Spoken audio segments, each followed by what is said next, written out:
दी जान नू यहोवा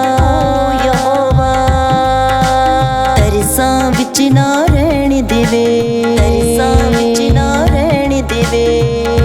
तरस दी जान नू ओ यहोवा तरसां विच ना रहण देवे। हर जान दे दुख नू जान लवे, जान दे दुख नू जान लवे। हर अख चो हंजू पूंज देवे,